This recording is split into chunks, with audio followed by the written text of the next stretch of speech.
Your position is that your wife has never worked? The mediator asks. Daniel leans back in his chair and smirks. Not during our marriage.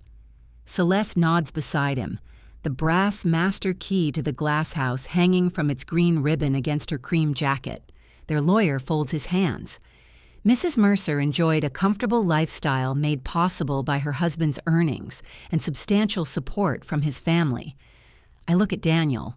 18 years of midnight calls, flooded floors, missing bartenders, frozen pipes, and payroll Fridays, and he cannot quite look back. Would you open the record they dismissed?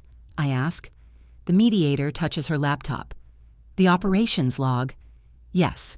The first entry is dated 18 years earlier. There are 6,416 after it. Daniel's smile disappears when he sees his own initials in the authorization column. What I still don't understand is why the man who once begged me to keep that record is now willing to destroy our marriage, to pretend it never existed. 6 months earlier, Ray Porter was kneeling in front of the east boiler, talking to it like a horse with a bad leg.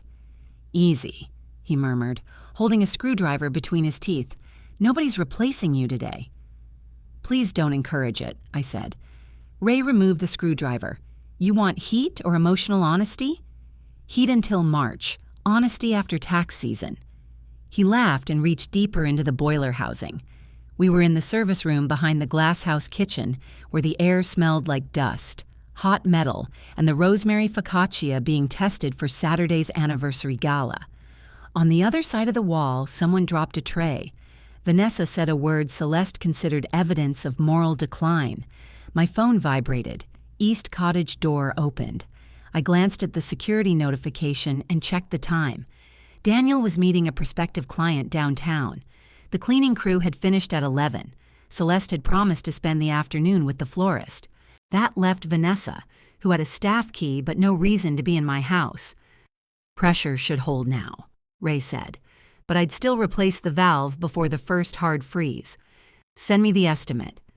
I sent Daniel the last one. "And?" Ray gave me a patient look. "I'll send it to you." I entered the repair in the log on my tablet. East boiler, intermittent pressure loss. Porter facilities on site, 1:42 p.m. Temporary seal. Valve replacement pending approval.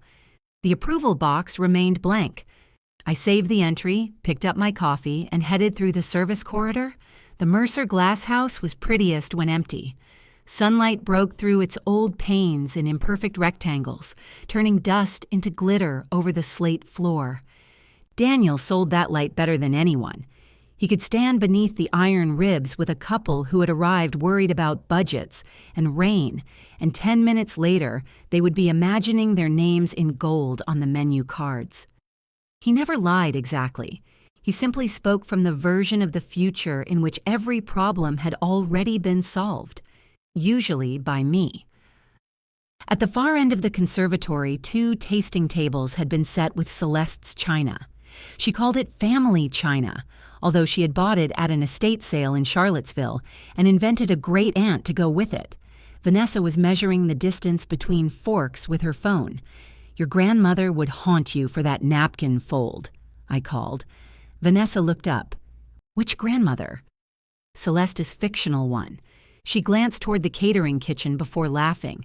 "If she hears you, I'm denying it." "Are you using the cottage?" "No, why?" The door sensor went off. Vanessa's expression changed just enough. "Vanessa." "She told me you knew." My coffee suddenly tasted scorched. "Who told you?" She placed the fork down with care. "Go look before you get mad at me." The cottage connected to the venue through a short brick passage that Daniel and I used to call the drawbridge. When we first bought the property, the passage had leaked so badly we kept 3 buckets lined along the wall whenever it rained. My shoes knew which stones shifted. I could walk it in the dark carrying a tray and never spill a glass. The cottage door stood open. A stranger in black leggings was rolling pale gray paint onto the wall of my office. My books were gone. The oak desk that had faced the window for 16 years had been shoved into the hallway, its drawers taped shut. 2 men were carrying in a white sofa with arms too wide for the doorway. Turn it, Celeste told them. No, the other way. Honestly, gentlemen. She stood in the center of the room wearing her master key around her neck. The green ribbon was the exact shade we used on place cards and staff badges, a color she had once called cheap until a magazine described it as heritage green. What are you doing? I asked. One of the movers stopped with his end of the sofa against his hip. Celeste looked over. Oh, good, you're here. In my house. Yes. We need 3 inches on that side, she told the movers. Watch the molding. Put it down, I said. They looked at her. Celeste sighed. Give us a moment. The sofa landed with a soft, expensive thud. Up close, I could see what had replaced my shelves. Framed photographs from Glasshouse events. Daniel cutting the ribbon after the restoration. Daniel accepting a preservation award. Daniel and Celeste beneath the wisteria arbor, her hand looped through his arm. There had been someone else in that last photograph. I remembered the blue sleeve of my dress, the champagne flute in my hand, Daniel's fingers resting at my waist. The new frame ended just beyond his elbow. Where are my things? Boxed and labeled. Nothing was thrown away. That wasn't my question. Celeste pressed her lips together, a small signal that I was making ordinary conversation unpleasant. Saturday's guests need somewhere private to discuss bookings. The conservatory is occupied all afternoon, and the tasting room has terrible acoustics. This room was sitting here doing nothing. I work in this room. You answer emails in this room. I run the Glasshouse from this room. She smiled at the painters as if I had made an affectionate joke. Daniel runs the Glasshouse. The older mover stared intently at the floor. Where's the green ledger? I asked. What ledger? First shelf, green cloth cover. It was beside the property binders. Everything from those shelves is in storage. Storage where? Off-site. I held out my hand. Give me the key. Her fingers closed around the green ribbon. Excuse me? The cottage key. This is the venue master. It opens the cottage. As it should. The cottage is attached to the business. It's our home. And the business pays for it. There were so many possible answers that I couldn't choose one. Celeste mistook the silence for surrender. I know you dislike change, she said more gently. But when the roof is finished, we'll all benefit. Daniel understands that. A spot of gray paint had landed on the corner of my desk. I rubbed it with my thumb. It smeared into the grain. Did Daniel approve this? Celeste's face brightened with relief. Here finally was a question she wanted. Of course. I called him from the kitchen. The painters had music playing now, something breezy and acoustic, as if my office were being erased in a home renovation video. Daniel answered on the 4th ring. I'm about to walk into a meeting. Did you give your mother permission to empty my office? Silence, then a door closing on his end. She was supposed to talk to you first. She says you approved it. I approved a consultation room in our cottage. We've discussed using that space better. You said we could put a chair in there for tastings when it rained. Okay, yes, the scope changed. The scope. Mara, your mother used a key to enter our home, packed my records, sent them somewhere she can't identify, and cut me out of the photographs on the wall. She didn't crop those herself.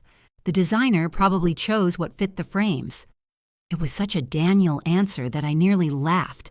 Not false, not useful. Delivered with the confidence of a man who believed accuracy and innocence were the same thing. Tell her to stop. We have the gala Saturday. I'm aware. She's bringing 2 investors to see the roof presentation. If that goes well, she'll cover the gap. The gap is $82,000 because you rejected the phased bid. We're not doing this right now. No, we're doing the office. He breathed out slowly. I could picture him rubbing the space between his eyebrows, a gesture that made strangers think he was carrying enormous responsibility. It's one room, Mara. It's the room where I work. You can use the upstairs guest room. So can your mother. That's not fair. She has a key. His voice dropped. Do not turn Saturday into a war over a key.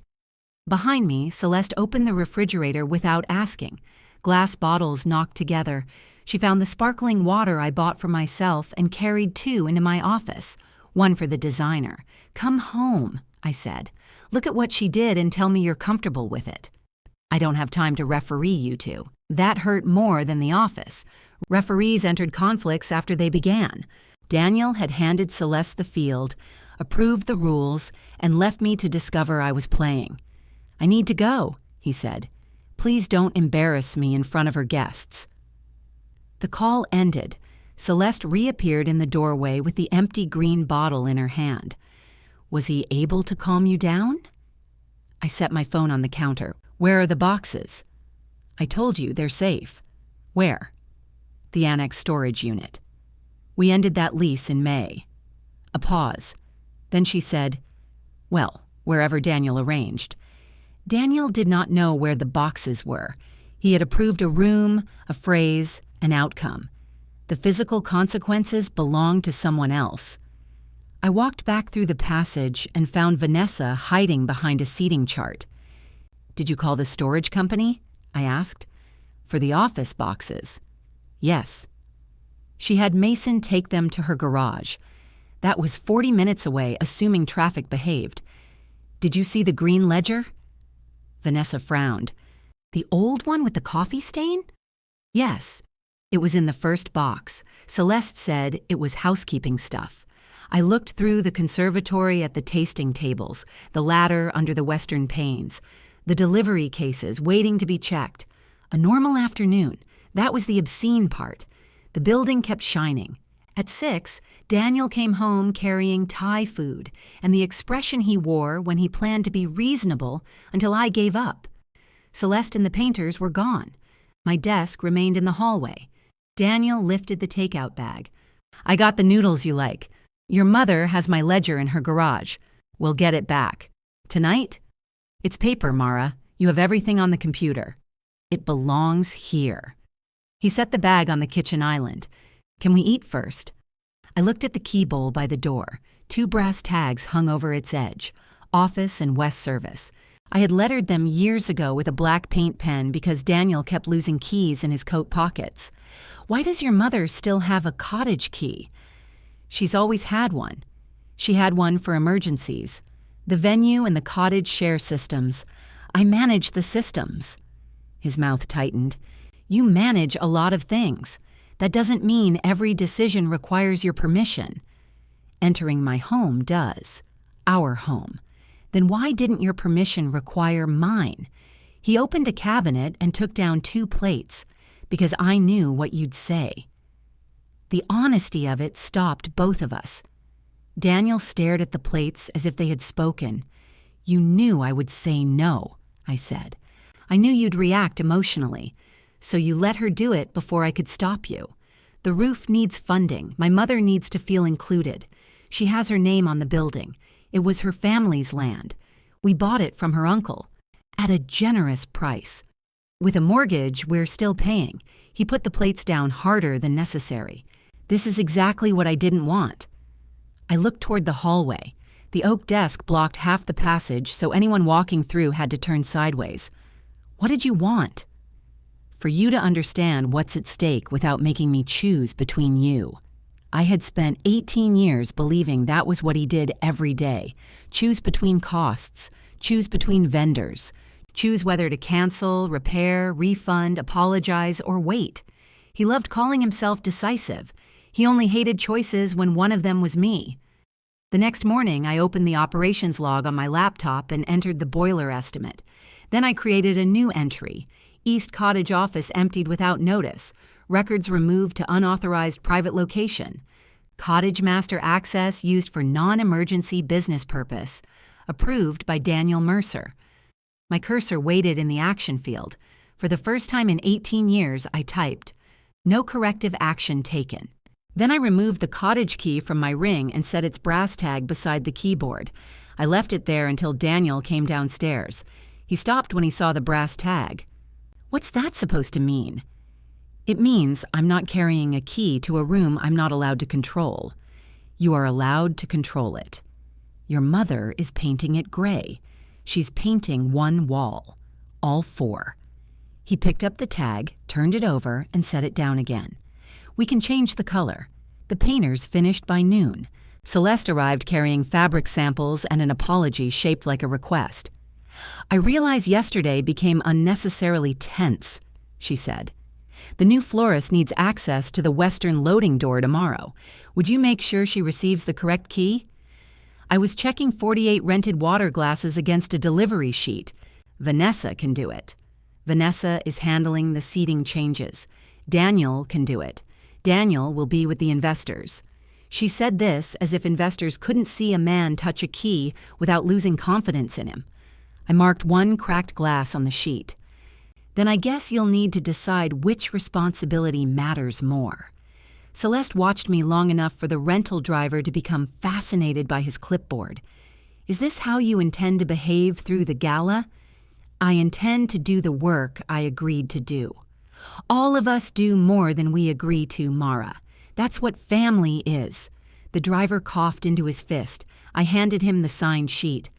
47 accepted, 1 damaged. He fled with the speed of a man who had accidentally walked into a church confessional. Celeste waited until the door closed. Your office was never meant to become a shrine. It had a desk and a printer. You resist every improvement until it feels like your idea. I almost asked her to name one. Instead, I opened the key cabinet, removed the West loading tag, and placed it in her palm. You're the key holder, I said. You handle access. Her fingers curled around the brass. I don't need you to teach me how to open a door. No, just remember to lock it afterward. The florist leaves it propped when she unloads. I know that. She did not know that. At 4:30, Ray called to tell me rain had blown into the service corridor because the western loading door was open. I found Celeste in my former office arranging macarons on a glass tray. She had added a silver bowl to hold consultation cards and moved my oak desk into the annex, where one leg rested on a folded bar towel because the floor was uneven. The loading door, I said. She looked up. What about it? You left it open. I gave the key to the florist. You were responsible for access. Her eyes narrowed. If you saw a problem, why didn't you close it? I did. Then it's handled. Water had reached 2 cases of printed menus. Vanessa and I spread them across the catering tables, separating the damp ones before the ink bled. She worked without talking for several minutes. Finally, she said, I'm sorry about your office. Thank you. I thought you knew. You said. I really thought you knew. Celeste had paint colors. People with paint colors usually have permission. That should be on a sign. Vanessa smiled, then flattened another menu under a tray. She says this is all temporary until the roof is done. Did she say when the roof is starting? Monday. I stopped separating paper. The permit hasn't been approved. She said Daniel handled it. I called Daniel. He rejected the first call and answered the second. The contractor says mobilization is Monday, I said. We're meeting about that tonight. We don't have the structural approval. We have preliminary approval. There is no preliminary approval for removing 12 roof sections. The engineer spoke to the county. The engineer sent revised calculations. The county hasn't signed off. I have 3 people here, Mara. Then put me on speaker. He lowered his voice. Don't do this. Do what? Read email? Make everything sound like a crisis.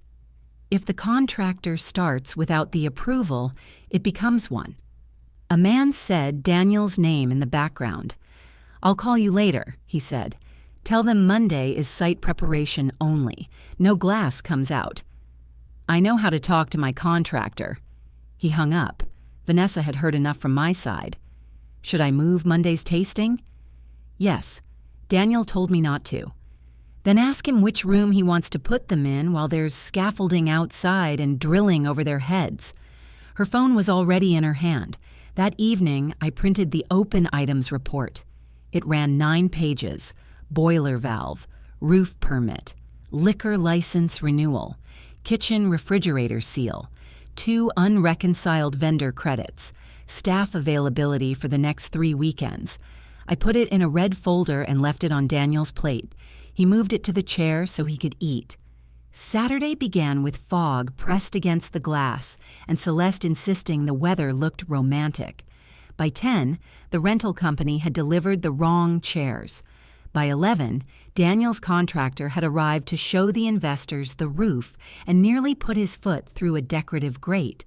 At 1, the caterer discovered the anniversary cake was 6 inches taller than the refrigeration shelf. At 3, Celeste decided the welcome table looked stranded and moved it directly over the only floor outlet available to the quartet. The Glasshouse handled problems the way an old ship did. It creaked, leaked, and forced everyone aboard to become practical. I found the correct chairs in a warehouse across town. Ray cut and capped the grate. We removed a refrigerator shelf and shifted the desserts. Vanessa rerouted the quartet's cord beneath the east bench while I put the welcome table back where it had been. At 4:30, I changed in the upstairs guest room because 3 strangers were drinking champagne in my office. I wore the blue dress from the photograph Celeste had cropped, not as a statement. It was the only formal dress I owned that didn't require different shoes. Downstairs, the Glasshouse glowed. Candlelight doubled itself in the panes. The quartet played near the fountain. Daniel stood beneath the iron arch with one hand in his pocket, laughing with the investors as though the entire evening had risen naturally from his personality. When he saw me, his eyes warmed. "You look beautiful." "The north restroom toilet is running," his smile held. "Hello to you, too." I shut off the valve. Ray will replace it Monday. "You handled it?" "Yes." He touched my waist. For 1 second, his palm found the exact place it had rested in the old photograph. My body remembered him before my anger did. "I knew you would," he said. Then Celeste called his name, and his hand left me. The toast came after dinner. Celeste thanked the investors for believing in the next chapter of our family landmark. Daniel praised her vision, the contractor's ambition, and Vanessa's tireless operational support. Vanessa's face went still. I stood near the service door holding the florist's emergency sewing kit because Celeste had caught her sleeve on the champagne wall. Daniel lifted his glass toward me last, and my wife, Mara, who somehow keeps all of us fed and sane. People smiled. It sounded affectionate. That was what made it so efficient. 18 years of work became casseroles and patience in one sentence. I looked at him across the candlelit room. He expected my small, private smile, the one that told him I understood what he really meant. I had given him that smile at openings, inspections, awards dinners, and staff parties. It was one of the services I provided without recording it. This time, I didn't. His glass remained raised a second too long. After the guests left, Celeste counted unopened wine bottles while Vanessa entered staff hours. Daniel loosened his tie and carried 2 chairs at once because he became visibly helpful whenever rich people stayed late. I took the red folder from the kitchen. It was still sealed. "Did you read this?" I asked him. "Not yet. I'm leaving it on the desk upstairs. I'll read it tomorrow. The roof crew is coming Monday. Then I'll read it tonight." Celeste glanced over. "Must every conversation sound like an evacuation order?" "No," I said. "Only the ones about evacuation routes." Vanessa made a choking sound and turned it into a cough. At 12:30, Daniel and I walked through the brick passage. He was humming under his breath, pleased with the evening. My former office door was locked. "Do you have the key?" he asked. "No." He looked at me. "You always have the key. Your mother has it." He pulled out his ring and tried 2 before finding the right one. Inside, empty champagne flutes stood among the consultation cards. Someone had spilled sparkling wine on the white sofa. A pale stain spread across one cushion. Daniel stared at it. "There's club soda in the pantry," I said. "Mara." "You asked if I had the key. I didn't." He rubbed the back of his neck. "Can we have one good night?" "You had one?" "We had one. I spent it fixing chairs, a grate, a refrigerator, an electrical layout, a toilet, and your mother's sleeve, and it was a success." I looked at the wet cushion. "Yes." Then why are you determined to punish me? That was when I understood he thought the evening belonged to both of us, but the work belonged to me. I went upstairs and pulled my suitcase from the closet. Daniel followed me. What are you doing? Packing. For where? I booked a furnished studio for a month. He laughed once, not because anything was funny. You booked an apartment because of a room? No. Then explain it. I folded 2 sweaters and set them in the suitcase. You gave your mother access to our home because you knew I wouldn't consent. When I objected, you asked me to protect you from the consequences. Tonight you thanked me for keeping you fed. Oh, come on. You thanked the contractor for ambition, Vanessa for operations, your mother for vision. It was a toast, not an annual report. It was accurate enough to everybody except me. He sat on the edge of the bed. You're exhausted. Sleep. We'll talk tomorrow. I've been talking. Then stay and let me catch up. It was the best thing he had said in 2 days, and for a moment it almost worked. Then his phone rang. He looked at the screen. It's Mom. Of course it is. She probably left something. He answered. Celeste had left the anniversary donation envelopes in the locked office and needed Daniel to meet her at the venue at 8 in the morning. He said he would. He did not ask why she had taken the office key home. I packed my laptop, the backup drive, medications, toiletries, and enough clothes to keep my departure from looking theatrical. Before I closed the suitcase, I took the cottage key from the desk and returned it to my ring. My name was on the mortgage. I would not let Celeste's access drive me out of my own legal address. The venue keys went into the red folder, each attached to its brass tag. East boiler, west loading, liquor cabinet, linen, storage, main office. Daniel stood in the kitchen as I placed it on the island. What is that? Open items, passwords, vendor contacts, and keys. You're coming back in a month. I'm coming back to my house. I'm not coming back to this job. What job? The words landed between us. His face changed first. You know what I mean. I do now. I left before sunrise. At 8:17 Monday morning, Daniel texted, "Where is the revised staffing schedule?" I sent him the file path. At 8:31, what's the alarm code for the liquor cabinet? I sent him the page number in the transition document. At 9:06, the contractor says you told Vanessa to move the tasting. I replied, correct. At 9:09, you cannot keep making operational decisions if you're walking away. I stared at that message for a long time. Then I opened my email and sent formal notice to Daniel, Celeste, Vanessa, the accountant, and every department lead. Effective immediately, I would no longer schedule staff, authorize purchases, lend personal credit, manage vendors, certify inspections, provide after-hours coverage, or represent the Glasshouse in any operational capacity. Existing information had been transferred in writing. Future decisions belonged to its owners and designated management. At 9:14, Daniel called. I let it ring. At 9:16, Celeste called. I turned the phone face down. At 9:22, Ray sent me a photograph of the east boiler pressure gauge, followed by 6 words. Who is approving the new valve? I gave him Daniel's number. At 9:40, Daniel finally opened the red folder. I knew because his next message contained no question at all. You planned this. I typed 3 different replies and deleted all of them. The one I sent was, I prepared for you not listening. 3 dots appeared, vanished, and came back. This is my business, Mara. I turned off message previews. The studio had one narrow window, a sofa that converted into a bed through a process requiring both knees, and a kitchen table painted a yellow usually seen on road equipment. I had rented it from a corporate housing company because the website promised everything you need to begin again, which turned out to mean 2 forks and a plunger. I set my laptop on the yellow table. The cottage key looked lonely beside it.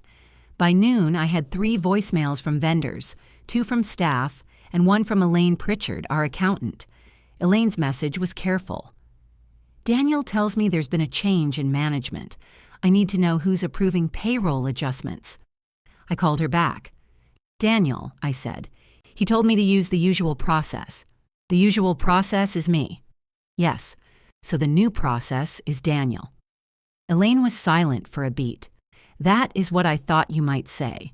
She had the dry voice of someone who had spent 30 years watching people become philosophical about receipts only after losing them. Did you receive my notice? I did. I'm sorry, Mara. For what? Another pause. I don't know yet. At 3, Ray called. I know you gave me Daniel's number, he said. He gave me Celeste's. And? She wants to know if the valve can wait until after the roof. What did you tell her? That pressure loss doesn't care about her construction calendar. I pressed my fingers into my forehead. I'm not asking you to approve it, Ray said. I'm asking if there's some reason she thinks the 2 projects use the same money. The roof money is coming from her. Ah, the boiler comes from operating expenses. Ah, again. Send Daniel the estimate and copy Elaine. Already did. Then you're done. So are you, apparently. I looked around the studio. The yellow table was sticky near one corner no matter how many times I wiped it. Yes. Ray exhaled. All right. I'll stop calling. Thank you. Mara? What? The boiler still likes you better. I laughed despite myself. That's because I've never called it an eyesore. Daniel arrived that evening with noodles from the same Thai restaurant and no warning. I opened the building door but didn't invite him upstairs. You drove 25 minutes to repeat a meal? I asked. I drove 25 minutes because you won't answer your phone. I answer questions that aren't in the transition document. I'm not reading 9 pages every time a door needs to open. Then carry the keys. He held up the takeout bag. Can we not do this in the lobby? The building manager was sorting mail 6 feet away while pretending not to listen. We can talk outside. It's raining. That's what makes it private. He stared at me, then pushed through the glass door. We stood under a narrow awning while rain bounced off the sidewalk. Daniel's hair darkened at the edges. Mine began dripping down the back of my collar. I told Mom to give me the cottage key, he said. Did she? Yes. How many copies are there? What? She has carried that key for years. How many copies? I don't know. Then you didn't solve the problem. I'm trying. You're trying to get me back to work. I'm trying to get you home. Would you still be here if the Glasshouse were running smoothly? That's insulting. Would you? He shifted the food to his other hand. Vanessa spent 4 hours rebuilding next weekend's staff schedule. Good. She has other responsibilities. So did I. You were there. That was apparently my qualification. His jaw tightened. What do you want? A salary? A title? Name a number. I looked at him through the rain. 18 years, and he thought I had finally found a negotiating tactic. I wanted you to tell your mother she couldn't enter our home without my permission. I did. After I left. Yes, after you made it clear how serious you were. That's the problem. What is? I had to leave to become serious to you. The rain rattled against the awning. Behind the lobby glass, the building manager had stopped sorting mail entirely. Daniel lowered his voice. Come back for 6 months. We'll hire a replacement and you can train them properly. Mom won't enter the cottage. You can have any room you want for an office. Any room I want? Within reason. There it was, a little Mercer gate built into every offer. And in 6 months? I asked. We reassess. No. Mara, you cannot hand over a folder and pretend that's a transition. I handed over 18 years of procedures. You handed over lists. The staff trust you. Vendors call you. You know how everything fits together. That sounds like work. He looked away. I took the bag from his hand. Thank you for dinner. Mara, I'll send back the containers. They're disposable. Even better. I went upstairs and ate noodles with one of my 2 forks. The next afternoon, Daniel's lawyer emailed a notice revoking my authority to act for the Glasshouse. It instructed me not to contact employees, contractors, insurers, or vendors, and warned that interference could expose me to financial claims. 10 minutes later, my cottage door code stopped working. I drove out to the property and tried the physical key. It turned halfway before catching against a new cylinder. Daniel came through the brick passage while I was still standing on the step. "You changed the lock. You said Mom might have copies, so you locked me out." "I changed all exterior locks. It's a business security measure. This is my home. You left. My clothes are inside. I'll let you in." He reached for the door as if he were offering excellent service. I stepped back. "Put that in writing." His face hardened. "You want lawyers involved? Fine." I didn't change the lock. I hired Nina Ward the next morning. Her office was above a dentist's practice and smelled faintly of peppermint through the vents. She wore square glasses, no jewelry, and read documents without making sympathetic noises. After 20 minutes, she said, "What outcome do you want?" "I want access to my home. That's the immediate issue. I want my name off the Glasshouse credit arrangements. I want reimbursement for the expenses I paid. I want my share of what we built, and I don't want to work there again. Do you want to remain married?" I looked down at the cottage key in my hand. Daniel had brought me coffee every Sunday morning for years. He knew I hated the television on during dinner and loved thunderstorms only after checking the roof. He once drove through sleet to find the exact lemon cookies I wanted when I had the flu. He could make me laugh in hardware stores. He also believed none of those details required him to defend a locked door. "No," I said. Nina wrote one word on her pad. "All right." The lock was changed again within 48 hours.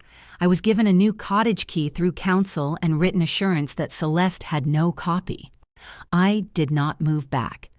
Daniel filed his response before I filed anything else.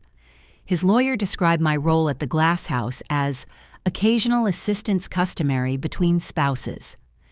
The business, they argued, had always been operated by Daniel with strategic support from Celeste. I read the phrase 3 times. Nina tapped the page. Anger later, records now. I sent her invoices, emails, calendars, photographs, staff schedules, personal card statements, and exported log files. I showed her the backup drive. She scrolled through the operations log. "This is extensive. It starts the first winter. Who created it?" I did. "Who could edit it?"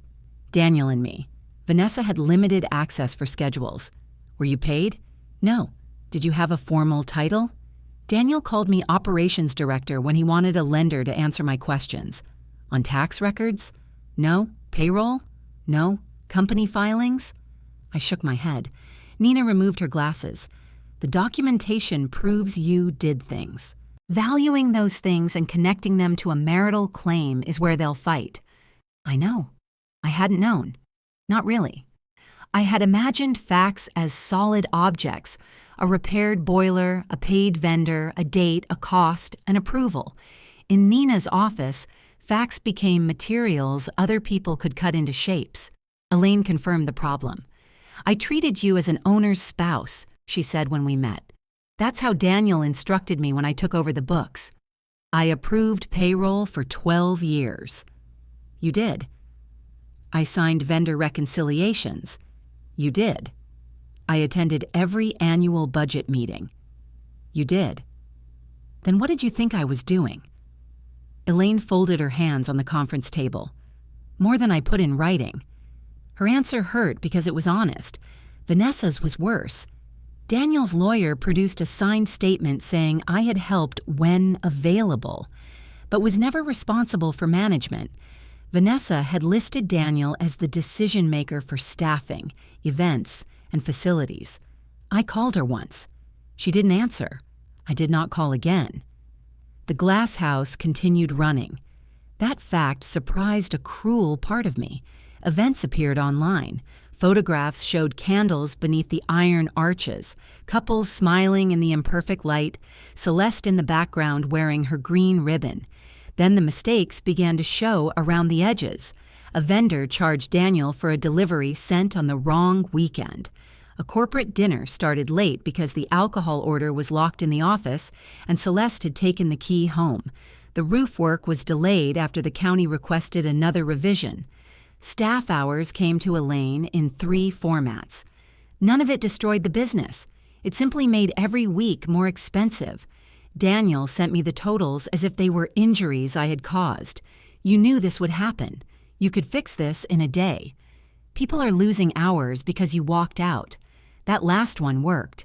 I stared at it until I opened the schedule. Then I stopped. If I fixed the schedule, Daniel would call it proof I was interfering. If I stayed away, he would call it proof I had never been responsible. The trap required my cooperation either way. I closed the file. The alliance changed on a Thursday night when Vanessa arrived at my studio carrying the green ledger. She stood in the hallway with rain on her coat and the coffee stain visible near the bottom of the cloth cover. "I lied," she said. "I read your statement. Celeste told me it was about stopping you from claiming you owned the business." "You did read it before signing?" Vanessa flinched. "Yes." I stepped aside. She entered, looked at the yellow table, and said, "That is an aggressive piece of furniture." It came furnished. It looks angry about being a table. I put the ledger between us. What changed? Celeste booked a private dinner on the same night Daniel booked a reception. She told me to move the dinner. The contract says we can't. When Daniel found out, she said I'd entered the date wrong. Did you? No. She emailed me. I found the message. Then showed Daniel. I did. He asked me to take responsibility so the client wouldn't lose confidence in Mom. The sentence sat between us, familiar in every detail except the person being sacrificed. Vanessa looked at the ledger. I started searching the archives because I needed proof. There are thousands of emails from you, schedules, approvals, instructions. Daniel answers fine, or do it, or doesn't answer at all, and then you do everything. I know. I didn't. That distinction mattered more than I wanted it to. She withdrew her statement the next day. She gave Nina the email chain, along with archived folders showing that staff reported to me and Daniel approved my decisions after the fact. Ray provided every estimate and work order he had retained. Most were addressed to me. Many included messages from Daniel. Ask Mara. Whatever Mara says. Mara has the history. Elaine began reconstructing the expenses I had covered and the operational work visible in the company books. She refused to turn it into a fantasy number, which made the number she did produce harder to dismiss. Celeste gave Daniel's lawyer the green ledger, believing its notes about linens, keys, menus, repairs, and groceries proved I had been keeping house. His lawyer labeled it domestic in the mediation summary. Nina read that word aloud and smiled for the first time since I hired her. By the morning of mediation, the brass tags were lined up in an evidence box. The emails were indexed. The digital log sat on a secured drive with all 6,417 entries intact. Daniel entered with Celeste beside him. Her master key hung from its green ribbon against her cream jacket. He looked tired. He still smirked when the mediator asked whether I had worked during our marriage. And when I asked her to open the record they had dismissed, Celeste leaned toward their lawyer and whispered, "It's just housekeeping." The mediator enlarged the first entry, January 14th, East Service pipe rupture. Water shut off at 2:18 a.m. Porter facilities contacted. Main floor protected. Cost $3,840. Follow-up, insulation, and wall repair. The last column read, authorized by DM. "Who is DM?" she asked. Daniel's lawyer shifted toward his microphone. "Mr. Mercer." The mediator scrolled. "And who entered the information?" "I did," I said. Daniel folded his arms. "Because she liked keeping records." Nina slid a printed email across the table. Daniel's message was dated the morning after the pipe burst. "You saved us. Start a book or something so next time I know what the hell we did." The mediator read it twice. "That was 18 years ago?" she asked. 3 weeks after we took possession," I said. She moved through the entries by year. The paper ledger covered the first 4. After that, I had transferred the system to a database and expanded it. Every year had its own tab. Events, facilities, staffing, vendors, insurance, licenses, purchases, complaints, weather, access. Daniel's lawyer said, "We're not disputing that Mrs. Mercer maintained notes." Nina turned to him. "Your summary calls them housekeeping. Much of this is household administration." "Filter for boiler," the mediator said. I showed her how. 132 entries appeared. "Now liquor license," Nina said. 48. Payroll. 206. Vendor dispute. 73. Access incident. Celeste's key tapped softly against the table when she moved.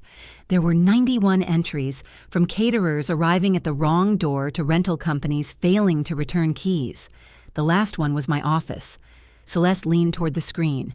That entry was written out of spite. "It was written the next morning," I said. "Exactly." The mediator looked at her. "Is the information inaccurate?" "The room was being improved." That wasn't the question. Celeste's fingers tightened around the green ribbon. Mara's records always made ordinary things sound severe. If a napkin was missing, she wanted a chain of custody. 42 napkins were missing, I said. They were in the florist's van. Nina gave me a look over the top of her glasses. I pressed my lips together. The mediator kept scrolling. She opened an entry about a kitchen refrigerator failure. Attached were a repair invoice, photographs of food moved into rented cold storage, a text from Daniel authorizing the expense, and an email to the caterer confirming that the next day's event could proceed. Daniel's lawyer spoke carefully. "The existence of documentation does not establish an employment relationship." "We're not here on an employment claim," Nina said. "We're establishing contribution, control, and the marital effort that increased the value of the asset." The venue succeeded because of Mr. Mercer's reputation and the Mercer name. It also succeeded because the food stayed cold. The mediator raised one hand before they could continue. She selected another entry at random. A storm had cracked 3 western panes 4 years earlier. The log contained Ray's emergency invoice, staff messages, a weather report, and Daniel's text telling me he was stuck at a client dinner. "Handle whatever you need. I trust you." The mediator looked at Daniel. "Did you?" "Did I what?" "Trust her to handle it?" "Yes, of course." "In what capacity?" He rubbed his thumb along the edge of his legal pad. "As my wife." "Would your wife have authority to approve $7,000 in emergency repairs?" She knew I would approve it. "Did you review the invoice afterward?" "I assume so." The answer would have passed in 100 conversations at home. In that room, it sounded like what it was. "You added a note to the entry," I said. I clicked the edit history. Daniel had written, "Insurance notified. Good catch on temporary glazing. DM." His lawyer asked for a private caucus. Daniel's side moved to another room. Celeste rose first. The master key swung against her jacket, catching the overhead light. When the door closed, I realized my hands were shaking. Nina pushed a cup of water toward me. "Breathe. I don't want them to say I made it up." "They're past that. They're saying it doesn't count. That's different." The mediator remained with us. "They'll argue that spouses contribute to family enterprises without turning every task into a wage claim. I'm not asking for 18 years of wages." "I understand." They'll also say Mr. Mercer was the final decision maker. He was final when decisions went well.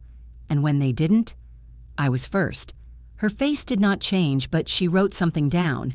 Nina opened the accountant's reconstruction. The log ties her personal expenditures to the business books. Elaine verified the payments and reimbursements. Ray authenticated the work orders. Vanessa provided the archived email folders. The mediator glanced at the total. It was not a fantasy salary multiplied by 18 years. Elaine had calculated documented advances, unpaid reimbursements, and conservative replacement costs for functions I had performed. Even then, the number made my stomach tighten. "This is useful," the mediator said, "but the business valuation and marital property analysis will matter more than replacement cost. A court may not accept every inference." "I know," I said. What matters to you besides the division? My name off every guarantee and credit arrangement, access to my personal property, reimbursement for documented advances, no transition period. No transition at all? No. She studied me. They're likely to offer more if you stabilize the operation. Then they can keep the difference. Nina glanced at me, confirming that I understood what I had just said. I did. The money mattered. So did the cottage, the mortgage, and the years I had no separate retirement account because every extra dollar went into a roof, a floor, a refrigerator, or one more month of payroll. Walking away from a paid transition would not make me noble. It would make starting over harder. It would also turn my departure into another temporary inconvenience for Daniel. I won't go back, I said. The mediator carried that answer into the other room.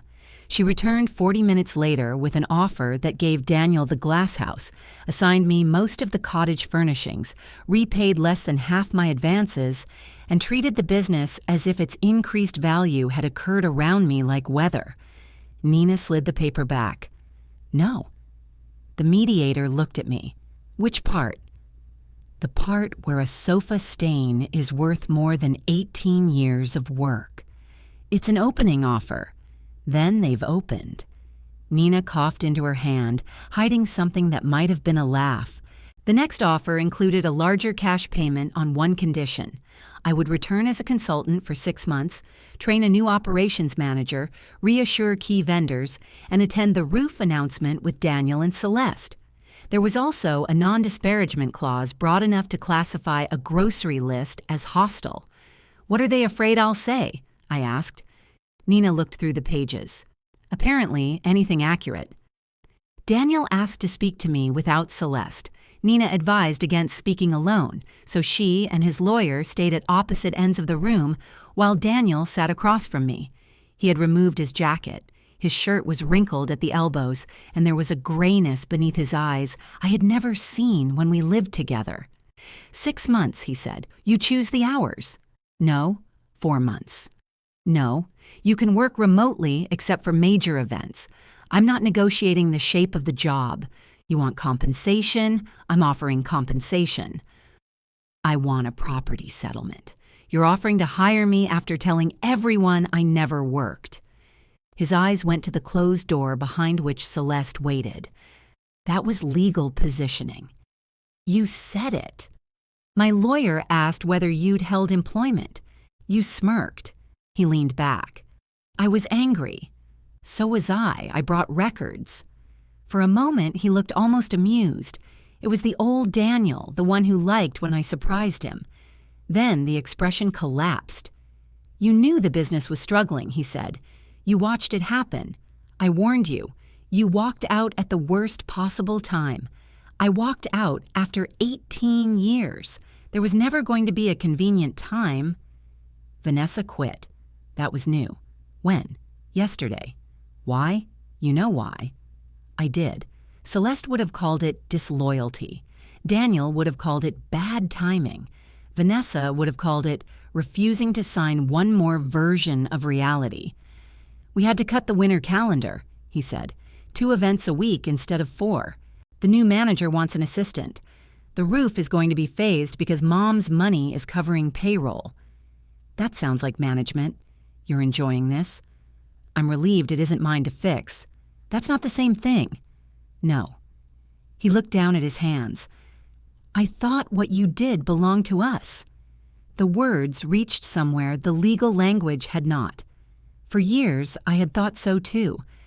That was why I had not asked for a title. Why I had covered the refrigerator on my card and waited 3 months to reimburse myself. Why I had answered calls during dinner and written procedures at midnight. The work belonged to us because the marriage did. If it belonged to us, I said, why did you tell them it belonged to you? Daniel closed his eyes. His lawyer stopped pretending to read. I didn't know how to explain it, Daniel said. You knew when lenders called. That was different. You introduced me as operations director when you needed someone to approve a repair. You introduced me as your wife when you accepted an award. I was proud of you. Privately. He looked at me then, and the exhaustion in his face made him more familiar, not less. "Come back," he said. "Not for the venue. Come home and we'll figure out the rest." "Would your mother still have a key?" "No." "Would she still have a vote in whether I'm allowed to be angry?" He glanced toward the door. That was the answer. When Daniel left, Celeste came in without waiting for the mediator. Her lawyer followed, visibly displeased. She placed the green ledger on the table between us. "This should never have become a weapon," she said. "I wrote down what happened." "You wrote down every favor you ever did for your own family. The caterers were paid. The contractors were paid. Daniel was paid. Daniel carried the risk. I signed 2 of the guarantees you want me to leave with." Her mouth tightened. "You wanted the Glasshouse as much as he did." "Yes. You loved being needed. That landed because it was true. I had loved knowing which key opened which door. I had loved the moment an empty conservatory became ready, every candle lit and glass polished. I had loved staff calling my name because I usually knew the answer. Competence had made me feel secure in a family where affection was often delivered as access. "I did," I said. "That doesn't make the work imaginary." Celeste sat down. The key against her jacket struck the edge of the table. The Mercer name brought people through the doors. And I kept the doors open. "You want to punish Daniel because he wouldn't humiliate his mother." "I wanted him to tell you to knock." Something moved in her face, almost embarrassment. "You could have asked me directly," she said. "I did. You demanded my key in front of movers. You were standing in my office. I was trying to protect what my family built. So was I." Celeste looked at the ledger. Her thumb rested on the coffee stain. "If Daniel gives you what you're asking for, he may have to refinance. That's his decision. The business may never recover. Then he should hire people whose work he can recognize." She stood abruptly and left the ledger behind. The final negotiations lasted 5 more hours. There was no dramatic surrender. Numbers moved in increments. Language narrowed. Property values were supported, challenged, and adjusted. Nina rejected a provision that would have made my repayment depend on the roof project. Daniel's lawyer rejected my request for immediate payment. Elaine joined by video to explain 3 expense accounts. Ray's work orders answered 2 questions no one had thought to ask until dinner. The operations log did not decide everything. It made it impossible to decide anything as if I had done nothing. Shortly after 7, we reached terms. Daniel would keep the Glasshouse and assume its related debt. My share of the marital equity would be paid through a structured settlement secured by the refinancing deadline, with safeguards Nina insisted on and Daniel resented. My documented advances would be repaid. My name would be removed from the guarantees and credit arrangements before transfer. I would receive my personal property, including the oak desk, the green ledger, and the archive I had created. I would not return, train anyone, attend the roof announcement, or reassure a single vendor. When I signed, Daniel watched my hand. Celeste removed the master key from around her neck and placed it in her handbag. I never learned whether the ribbon had become uncomfortable or simply looked wrong under the fluorescent lights. The cottage sold as part of the refinancing. I collected the rest of my belongings before closing, while Daniel was at the venue and Celeste was somewhere else. The gray room still held the white sofa, its champagne stain hidden beneath a green pillow. My photographs remained in a box in the closet. The oak desk needed refinishing where the paint had smeared into the grain. I did it myself in the rented office I found across town. The sign on the glass read, "Mara Hale Operations." Hale had been my name before Daniel, and I liked the clean way it ended. My first clients were a restaurant owner opening a second location and a small conference center, whose manager had 6 keys labeled MISC. I billed by the hour. People read my reports because the clock was running. The Glasshouse stayed open. Its calendar became smaller, its staff more expensive, and its emergencies someone else's job. Daniel sent one final message after the settlement payment cleared. I understand now. I believed he did. Understanding and undoing were different things. I placed the green ledger on the shelf above my repaired desk. Beside it sat one brass key with a fresh green tag. I had written the word slowly with the same black paint pen I used 18 years earlier, mine.